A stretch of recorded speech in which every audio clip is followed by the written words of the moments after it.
కేరళ రాష్ట్రంలో ఈ బోట్లు ఉన్నాయి కదా అదే పడవలు ఉంటాయి కదా, ఆ పడవల పోటీ ఒకటి జరుగుతుంది.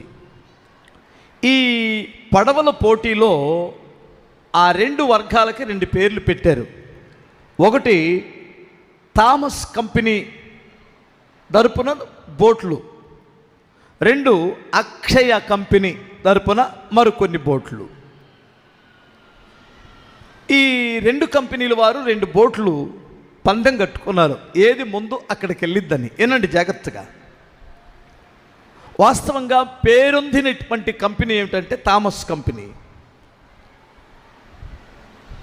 వీళ్ళిద్దరూ ఆ పోటీలో పాల్గొన్నారు. వెళ్తున్నప్పుడు ఈ థామస్ కంపెనీ వారు ఓడిపోయారు.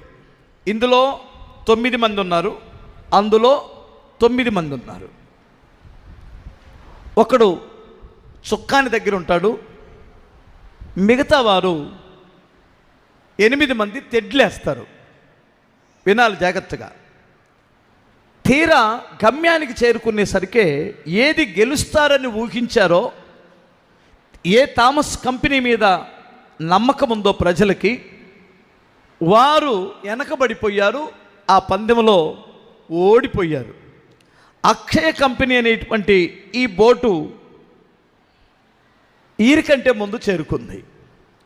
ఇప్పుడు ఈ థామస్ కంపెనీ అనేటువంటి కంపెనీ బోట్లో ఆయనకి చాలా సిగ్గు కలిగింది.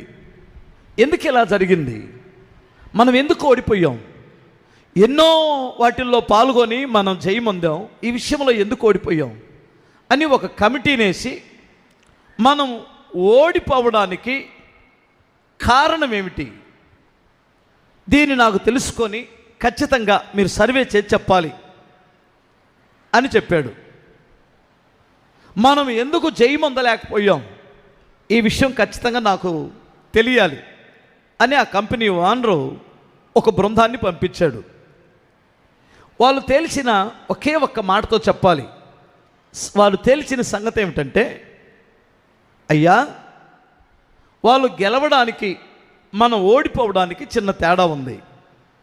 ఏమిటంటే, వారు ఒక్కడు చుక్కాని దగ్గర ఉన్నాడు, 8 మంది తెడ్లేస్తున్నారు. ఆ చుక్కాని దగ్గర ఉన్నటువంటి వాడు అరుస్తాడు, ప్రోత్సాహకరమైన మాటలు మాట్లాడుతాడు, ఏయ్ ఏయ్ అంటాడు. 8 మంది తెడ్లేస్తారు. మన దగ్గర 8 మంది కేకలేస్తారు, ఒక్కడే తెడ్డేస్తాడు. గమనించారా మీరు?